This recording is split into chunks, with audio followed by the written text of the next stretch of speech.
Hello, hello, and welcome.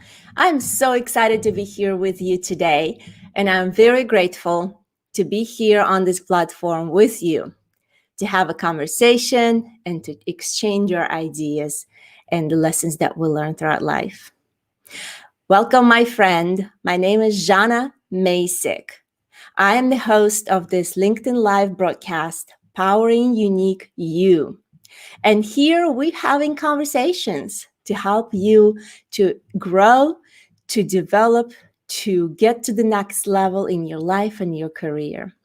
And I'm so thrilled as you're joining in. I would love to see you here in the comments. I would love to see you participating.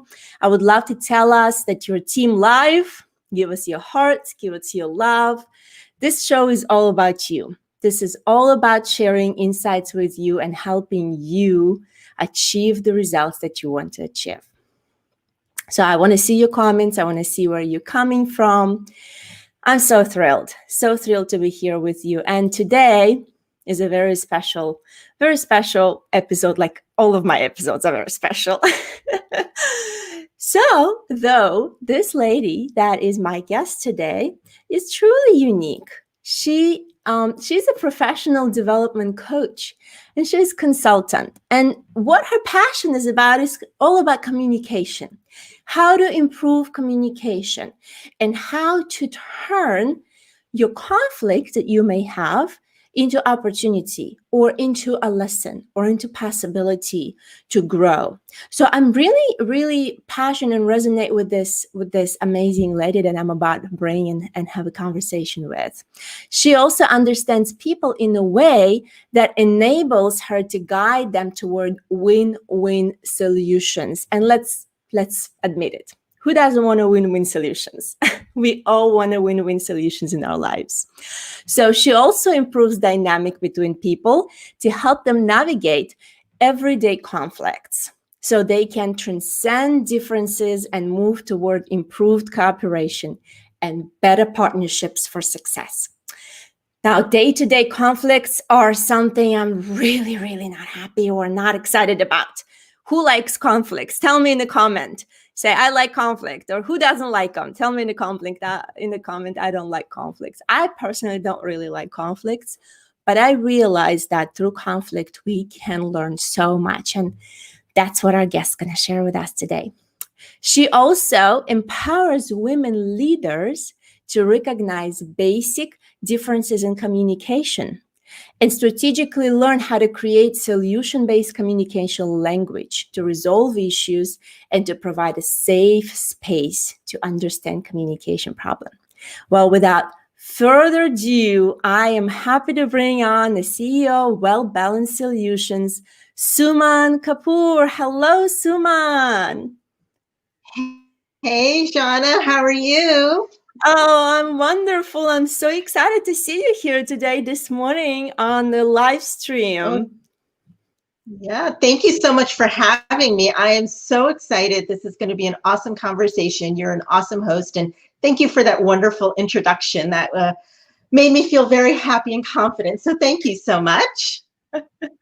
It's my pleasure to have you here today. I do agree it is going to be a fantastic conversation. I cannot wait to learn from you myself. And before we dive into our main topic, which is all about how to turn your conflict into opportunity, how to actually get a win-win from a conflict, which is very different concept from many people that, that are in the conflict. So before we dive into that, I would love for you to tell us a little bit about your story and why you're so passionate about improving communication for people in everyday lives and in their jobs. Yeah, well, thank you for asking. I'm a daughter of immigrant parents, and so I grew up finding ways to make connections between cultures and generations. All my life and even into my adulthood, I straddled two different cultures, very different cultures.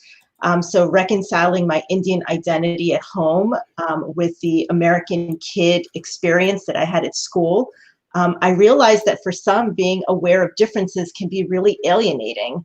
But it was this awareness for me that was the catalyst to creating bridges and finding common ground. So I took all of that into the work that I did before I started my business. I was a mediator, and I have a master's in conflict analysis and resolution from George Mason University here in Northern Virginia. And so it's always been a part of my life. It's who I am. It's finding connections, working to find commonality, and using that commonality as a stepping stone to solving and resolving any challenges that we might be incurring. I absolutely admire and love your story and your journey, and especially with multicultural background and, living through, I'm sure in your life you've had to face a lot of conflicts as well, different perspectives, different, Yes. customs and things like that. And how you took that experience into something that you've grown into professionally. And now you're teaching women particularly how to be the best they can be at their communication and how to overcome those challenges and difficulties. I admire that. Now, Suman, please let's just dive right in as we talk into conflict. Let's admit, conflict is inevitable. So maybe tell us a story from your personal journey or from your professional experience where you could say, yes, there's no way to avoid it, and how you were able to overcome that. Yeah. So, we have to agree that if there is no conflict, we will never make any progress, right? So conflict brings about change, and it's everything. It's a little thing from when you get married, adjusting to someone who's new that you're living with. You're so used to dealing with having your dishes in a certain way, or having your set up in the living room a different way. And now you're bringing another perspective in. And what does that do to you? So, for me, it was things like that, and working on how do you adjust yourself? Because until you confront that conflict, nothing's going to change. It's always uncomfortable, but having the conversation and figuring out a middle ground on how it works. Yes, this is good. Now, what is conflict? How do you describe conflict? What conflict is on your terms? Yeah, so conflict is anytime there is a perceived threat. And I know the word threat is, people think of war, people think of the magnitude of the word, but you can feel threatened, like going back to the marriage situation.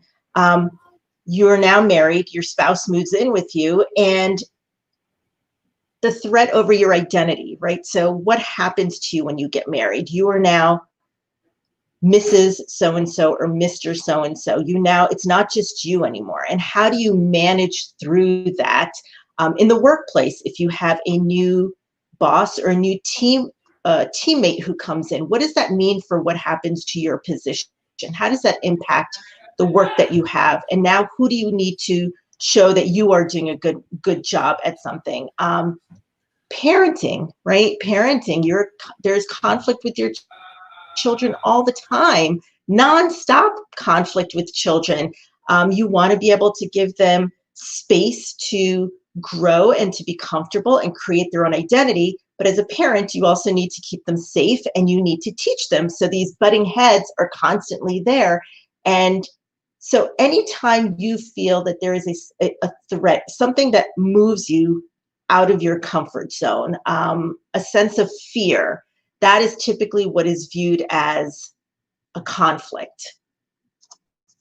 Yes, I agree. I agree with you. And I also want to say, particularly where conflict come into play is at work, right? I think the challenges are, you said earlier, that it's a threat to your identity, it's a threat to your habits, it's a threat to what you're accustomed to.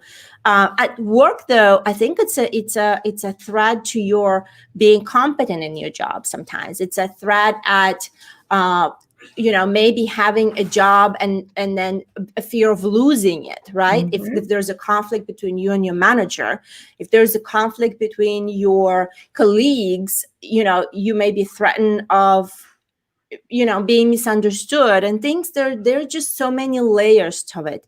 And I So love that you many. said it's really feeling not safe. Mm-hmm.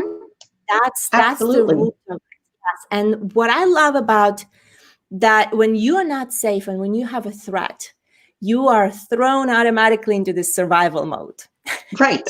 Right. I And mean, tell us a so little bit about the survival mode and yeah. what's your reaction in survival? So think about it, right? Anytime you're having a difficult conversation or you're put in a space of you're feeling unsafe, what happens to you biologically, right? So you get sweaty hands, your heart starts to pound, you're having a hard time breathing.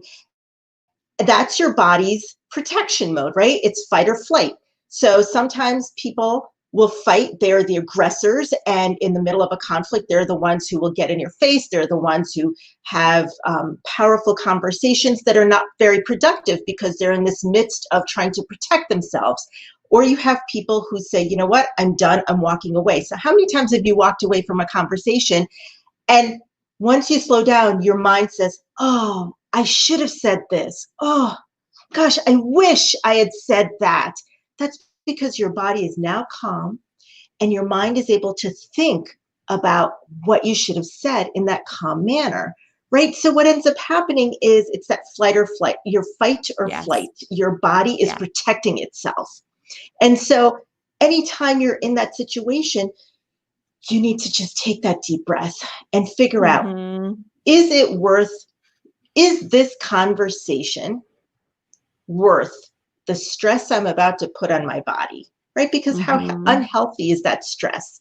Yes. Any type of stress, but particularly stress that comes out of conflict and fear and the unknown. That part of stress is the worst part of stress you could put on your body. So you need Yes. to determine what you want out of this. Is it worth the argument? Is it worth the high stress? Or is it worth saying, you know what, this is not one that I'm going to fight over? How many times as parenting have they said, pick your battles, right? When you're dealing with your children, they say, pick your battles. Yes. It's the same in the workplace. It's the same with adults. It's the same in family, with coworkers. Pick your battles. If it's one that you Mm-hmm. can let it go. But that doesn't mean to avoid it. That means let it go in the moment until you are calm, until you can gather your thoughts, and then you approach the individual and say, hey, something didn't feel right about the conversation we had yesterday or the day before. Can we find a time to have that conversation? I really need to make sure that you and I understand where we're coming from. Because if you don't, if you let the conflict grow, it's only going to Mm-hmm. get worse. And then that Yes. impacts productivity in the workplace, that impacts your team conversations that you have. Yes. You may want to turn around and say, it's too much, I'm going to take the day off. I'm not going into the office because it's so stressful for me. So now there's absenteeism that you have to deal with. So I'm not saying don't have the conversation. I'm saying find a time where you are calm, where you've had an opportunity to think about what's happening in that conversation. I like that, Suman. I think that it is very easy. Sometimes people may hear this and say, well, it's very easy to talk about. Mm-hmm. Yeah, when you're in the midst of it, it's Absolutely. so hard. It's so hard to manage your own emotional, I say, conditions or state. And then Mm-hmm. to have courage and bravery and being vulnerable enough to overcome again the fear of another Mm-hmm. conflict that the second conversation may impose, to have that extra conversation to resolve it. And what I found, and I would like to hear your perspective, what I found is is helpful in my particular situation, or was in my particular situation at work where I encountered conflict, that any conflict is a misunderstanding. And if you Absolutely. come to with the perspective that the other person has good intentions, it's Mhm. just either you or the other person you misunderstood each other, and there most likely are some other layers of stress that had added to that misunderstanding. So if you come from a perspective of forgiving heart, maybe you got Mhm. hurt by that conversation or something that was mentioned.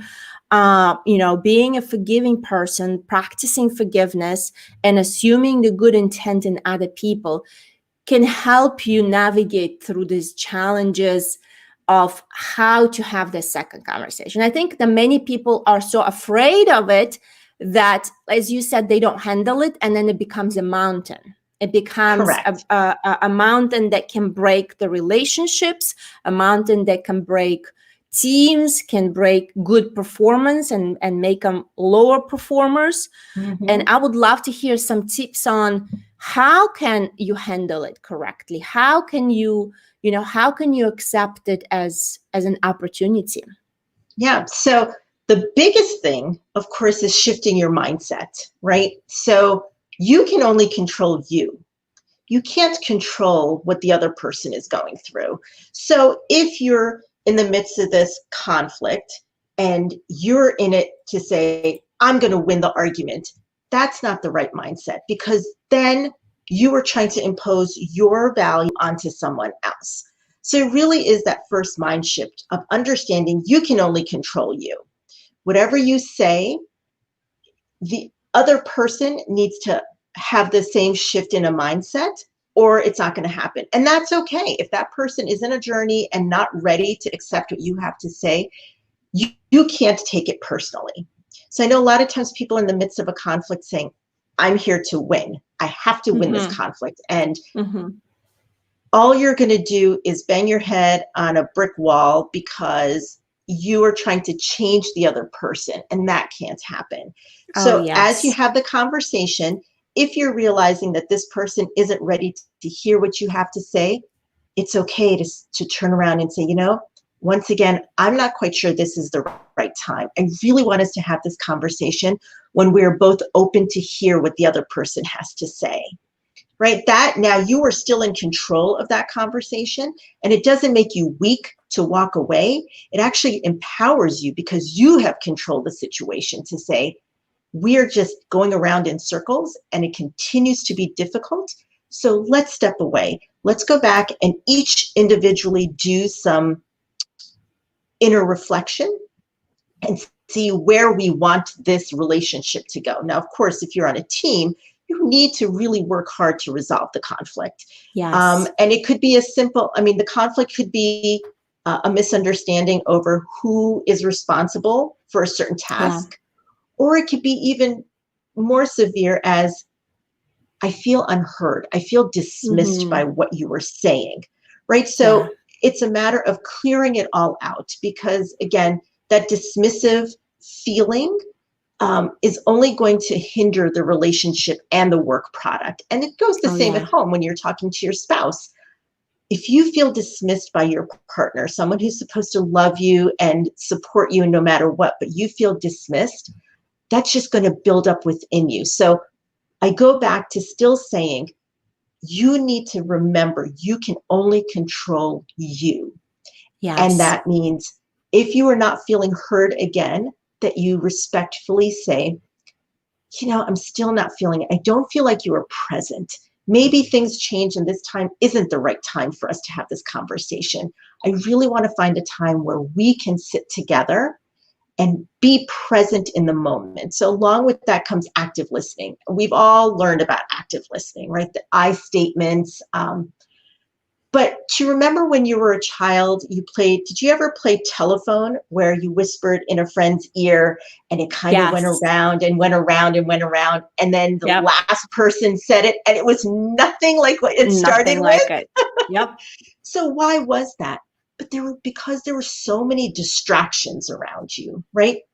so many distractions. The other Yes. kids around you, I want to hear what they're saying, or each person is having a different conversation, Different or interpretation. Yep. right, the different interpretation. All of that changes the end result. So if you can find a time where distractions are put aside, where the time is solely dedicated to the person you were speaking to because you value that relationship, that's the time to have these conversations. Oh my. It's a Suman, lot of I say, stuff. I say it's a golden mine. Yes. What you're saying is a golden mine. My brain is just going on, and I could say I can relate to everything you're saying so well, because my biggest challenges in professional and personal life has been avoidance of conflict. So it's Mhm. so dear and near to me, because when conflict comes and I like sense it, I smell it, I'm like, oh my goodness, there's a conflict. Oh, I don't want it. It's Mhm. and this conversation is really, really resonates with me. If you're the one that don't like conflict, let me know in the comments below. I love what you mentioned, that you cannot change other person. It's a fruitless effort. It's a Mhm. fruitless effort to try to change somebody else. And I think we fall into that trap sometimes with, especially in our relationships with our loved ones. We also fall into that trap sometimes with our colleagues, or maybe you manage people and you think you can, change the other person. If you could just change. It's Right. good to take that ownership, and it goes very perfectly with powering unique you, is that you can empower yourself. When you Mhm. empower yourself, when you are in a safe space, when you know that you have clarity, you are not threatened, you are safe yourself, you're emotionally stable, then you can communicate clearly to others, and just hope and wish that they would be open to accept, and they be open to build a trust in relationship. Because ultimately, as you said, it's all about relationships, right? Absolutely. And they are so important in our lives. I want to say shout out to a couple guests we have here joining us. Brian, hello Brian, good to see you here from Toronto. We have Keith here joining, saying thank you, Suman, and Jana here for simulating program about how to help resolve conflict. Keith is also Mhm. very passionate about helping people improve their communications. That's So, great. Suman, how about conflict leads to change? And Mhm. sometimes change is uncomfortable. We like to Mhm. be in our own patterns, in our own ways. Yet change is good. How do you give an example of how can we embrace conflict, learn from it, and be willing to change, to embrace change through it?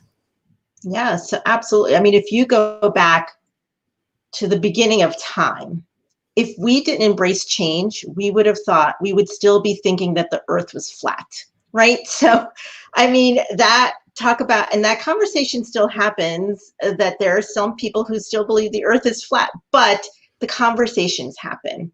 Think Yeah. about when a new CEO or a new manager comes in, they always talk about we need the fresh blood, we need new ideas, we need a new set of eyes on how the work is being done. If you think about in any way that you're doing, even a cooking recipe, right? So you have your mother's recipe or your grandmother's recipe, and you turn around and you add your own flair to it, right? What does that do to it? It only enhances what was created earlier. That doesn't mean what was done before was wrong. It just Yes. enhances, right? And so when you also think about the case for diversity in workplaces or diversity in schools, diversity in general, what does that do? It just brings a whole new set of experiences from a different lens. And that just makes for a richer conversation that we have. Um, Mm-hmm. right? Otherwise, if everyone turns around and says, oh, you're right, you're right, you're right, nothing's ever going to change. Nothing's going to ever get improved. Look at the phones, these Apple phones that come out every few months. There's a new version, new and improved, right? How did that come about? All of that comes about through conversation and what is working and what's not working. How can we improve on what we already have? And those conversations are the ones that lead to change. And a lot of times you'll hear when people are sort of struggling with the conversation, you hear so much about this term, agree to disagree, Yeah. right? So that in and of itself is a resolution, though, right? Mm-hmm. We're agreeing to something. We're agreeing to Yeah. the fact that we have heard you. I'm not ready to change my mind, but I'm hearing you. I Mm-hmm. still don't agree with you, but I've taken the opportunity to listen. I've taken Yes. the opportunity to digest what you're saying. I'm not 100% there yet. I might be at some point, but I'm going to, for the moment right now, rather than storm off and say all kinds of bad words about you personally, I'm going to turn and just say, I'm going to agree to disagree at the moment. And that actually Mm-hmm. is a resolution. People don't understand that that is actually a resolution. And so there's a lot that comes out of that phrase. Yes. I love it, Suman. I say this is a validation of other person's perspective, Mm-hmm. values, and views. And if you realize that each one of us have different perspectives and values and views, it's going to be silly to try to align everyone to your own values and views and make sure everybody's, living and acting in the way that you like them to be. It's just Mm-hmm. impossible. So that embracing of other people are different than you are, learning more about yourself, having self-awareness, and then giving Mm-hmm. people this beautiful gift of listening attentively, doing your best to understand, Mm-hmm. and you may not change or agree or say yes, I'm going to do that, yet validating their desire is a true skill. It's a skill to do that, and Absolutely. it's you got to learn and practice. And I say every day in parenting, I think we have opportunities every day to practice that Every skill minute. It is nonstop with parenting. nonstop. And you have to be on your, and what I found, and it can relate to you as you listening, our viewers and listeners, what I found is when your energy is low, when you're Mm-hmm. drained, when you're stressed, you don't have as much power to empathize and listen and to be attentive. You most likely going to dismiss and shut down and try to move past it. Yep. Yet it is so important to take a pause, and I'm speaking it to myself, and being able to take some energy to be present in a moment and to validate the situation and to say yes, it's not didn't turn out the way you want it to be, yet I understand, and we will work through that together. Yep. So And a lot of this is times wonderful. I think a lot of Come times on. people just want to know they've been heard, right? They just want that Mm-hmm. acknowledgement, Yes. that there was a situation. So, for example, when I started in my mediation work many years ago, I was shadowing a mediator, and we were in the midst of a product liability case. And the plaintiff had been injured by the product, and really her lawyers were like, you're not going to speak, you're just going to be quiet, we just need you to physically be there, but we don't want you to say anything. And the mediator who I was shadowing said, she needs to be heard, because no matter how much money she may get out of this settlement, there's an emotional aspect to this in which she needs Yes. to share her story, her pain, her emotion, and she needs to be heard.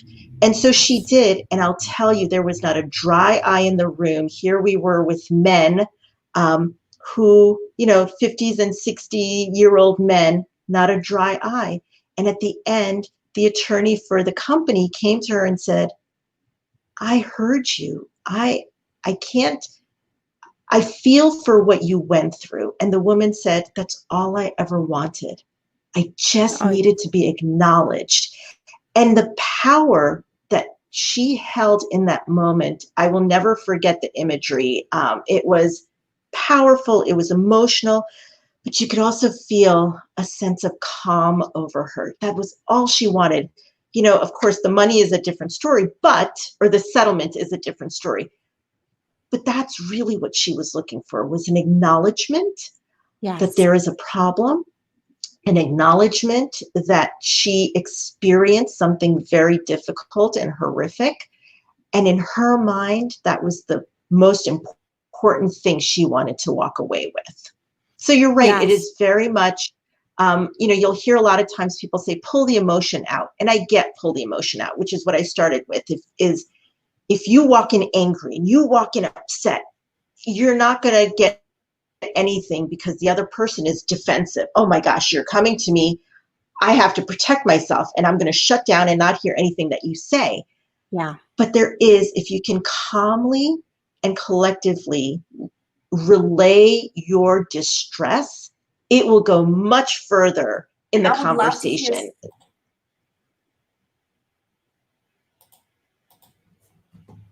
Yes, yes, I agree with you, Suman. I agree with you. And I want to say, let me just say here quickly.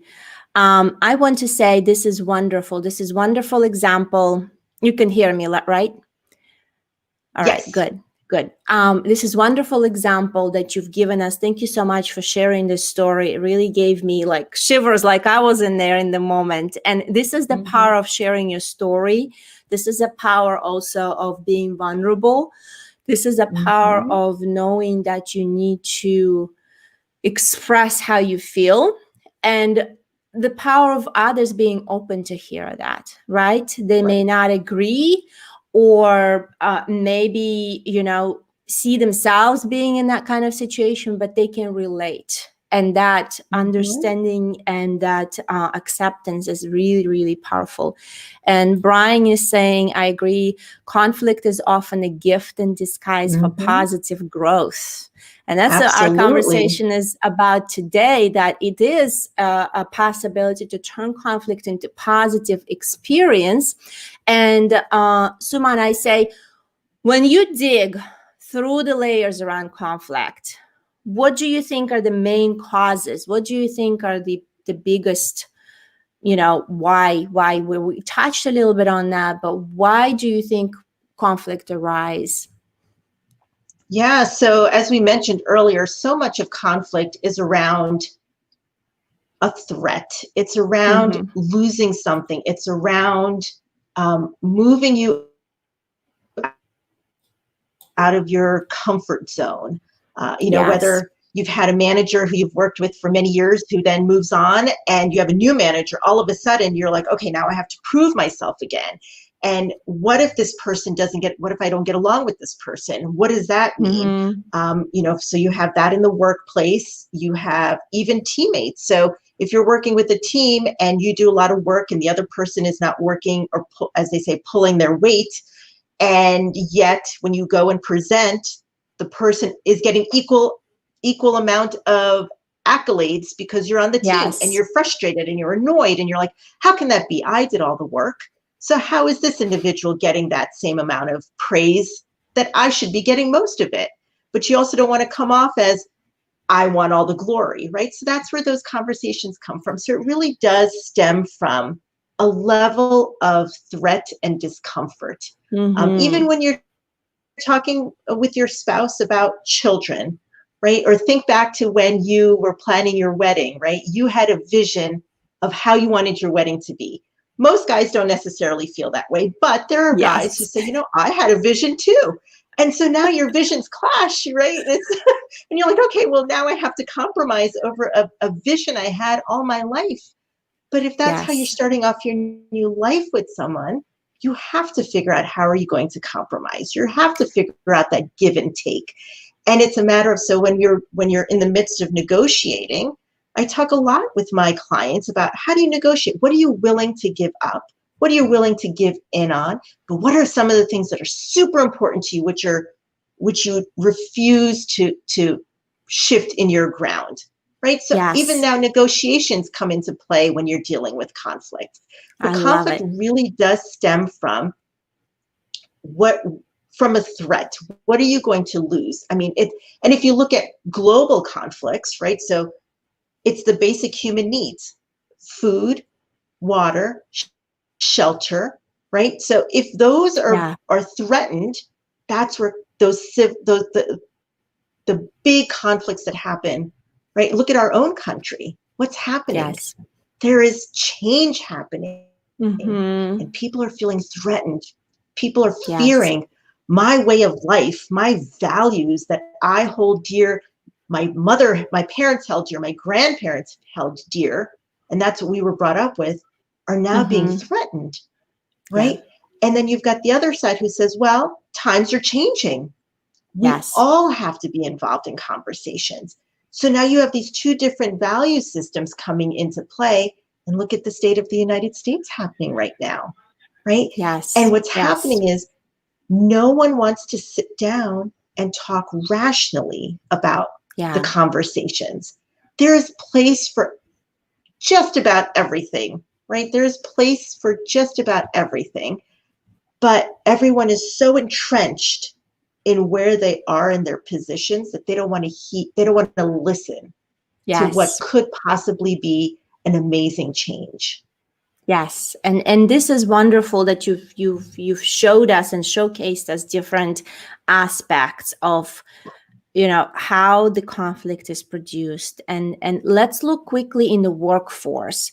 Everyone Mm-hmm. listens, but not too many people hear, and we touched on this.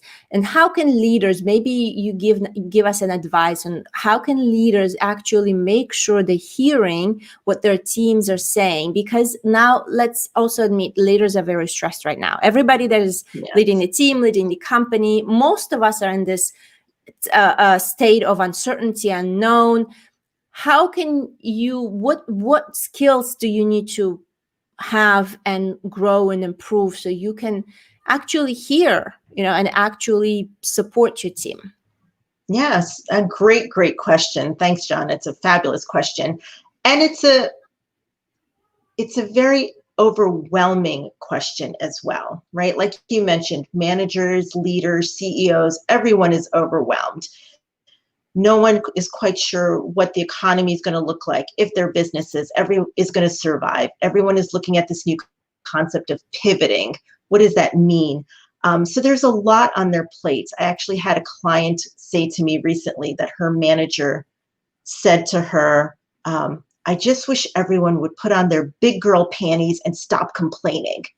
And I thought, wow, that's painful for a manager to say to someone on the team, because what does that do? It continues to put you in an unsafe situation, right? We were talking about safety. And a lot of times, what I say to managers, yes, this is a difficult time. So, in management, imagine how stressed you are. But now imagine what your staff and your team, how stressed they are. They're not privy to some of the information that you're privy to. They're not at the table sharing their experiences. So they're even more nervous and more stressed out than you are. So Yes. what you need to do is to sit down and to say to them, again, going back to where you find a dedicated time, cell phones off, your texting off, the computer's off, as much as you can be face to face. Now, in this time and place, you can't be. So let's get on Zoom or some platform like this and look at the individual and say, okay, I am here. I need to hear what you're saying because I value you. So right there, the word value, I value you, Yes. makes that individual feel a little better. I want to hear what you say, that phrasing. I want to hear what you have to say. I'm here for you. And as the person and the team member is talking, it is so important. One way they know you're listening, aside from eye contact, is that you're reframing what they're saying and Yes. you are summarizing what they're saying, right? So if you're Mm-hmm. in the midst of a conflict, you can say, I hear that you are That you say. frustrated because A, B, Mm-hmm. C, and D is happening.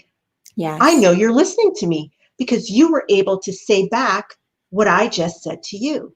Yes. And as that conversation is happening, as the team member, I'm feeling safer. I'm Yeah. feeling I can trust you. You are actually listening. So what happens then? My heartbeat is slower and calmer, and that makes for a better dialogue, Yeah. right? So now I feel I can trust you. Now I feel, even if nothing changes, because as a manager or leader, maybe your hands are tied and you can't change anything. Mm-hmm. But I know you listened. I know you listened to me because you Yes. were able to reframe or summarize what I just said to you. And that right there is powerful. That right there tells your team that you are there and you have their back. You are supporting them. Even though you may not be able to change the situation, depending on what the conflict is, but now, as the team member, I know that you are aware of whatever is bothering me, right? And so, what Yeah. does that mean for the team member? That means if the situation progresses, I can knock on the door, send you a text, and say, I'm still frustrated. I still don't know what to do. And as the manager, you're a manager because you have certain skills that you can now guide that conversation that the team member is Mm-hmm. having, right? So there's so much. I think the biggest thing to do for managers and leaders is to find a time where you're not distracted and then reframe or summarize what the individual is saying to you. Yes, this is great. Reflect back, reframe, summarize, and be attentive and listen. Like you said, you might not have a solution. You may not be able to resolve things. It may not even be within your power to resolve things. And right now, we're Mm-hmm. tight and our options are limited, so to speak. Yet that listening, active listening, reframing, and being able to reflect on what the other person is saying is so crucial. And it can Mm-hmm. truly build the trust, the connection, the relationship, and give that peace of mind to the other side that you are there, you are listening, you're present, and this is fantastic. And as we wrap up this, Suman, today, I would like to maybe for you to give us 2, 3 tips that are most important and how we can turn the conflict into positive experience, into opportunities. Yeah, great. Thank you so much again, Jana, for having me here. I would say the biggest takeaways from today's conversation is a shift in your mindset. Understand that you can only control you. You have Yes. really no control over anybody else but you. And so, what does that mean? That means you have the power to walk away, and you also have the power to continue letting the conflict fester within you, right? So, and I know it's difficult. I mean, I'm in the midst of something right now with one of my clients, and every time I get on the phone with her, I can feel myself, right? So even I, as an expert, am still nervous and still hate having these conversations. But I Yes. keep telling myself, after this call, I can either say, thank you so much for your time. I know it was a difficult conversation, but I need to go. And that's my power. That's where I'm coming from. Um, the second thing I would say is come back to the conversation, but find a time where you're not distracted, where you can, Yes. even if it's only 10 minutes, find a time where you can come and you say, hey, here's a time that's going to work really well for me. I didn't like the way that ended. I really want us to have a conversation. Is this going to be a good time for you to chat with me? That's non-threatening. That's saying, I value our relationships. I want it to become better. So let's find the time to talk. And then the third thing I would say is be present in your listening. And how do you let Mhm. the other person know you're actively listening? Is by summarizing or reframing what they've said. Yes, those are fantastic, simple steps that any of Mm-hmm. us can apply, whether it's at work, whether it's in relationships, or with our children. We can certainly improve our communication. We can certainly improve and grow the skill set of our active listening, being able to Mm-hmm. open and realize that the only person we can change is the one that lives in our body. So Correct. this is Absolutely. wonderful. This is wonderful, Simone. Well, thank you so much for coming in today and sharing all this wisdom with us. It's been a pleasure having you on the show today. I love you, Jana. Thank you so much for having me today. I appreciate the platform and I appreciate the conversation. Fantastic. And I do Thank believe you. that, my pleasure. Thank you so much. I do believe that when we share When we share the lessons that we learn, when we share experiences, we embrace who we are, we understand and realize that the power is within us to change. We also be open to other people perspective and be practice how to agree to disagree and how to learn the active listening skills to turn any conflict that arises in our life into opportunity and positive experience. I hope that you've gained some good advice and good tips from this conversation. And I encourage you to keep powering unique you. And I will see you again next time. Bye.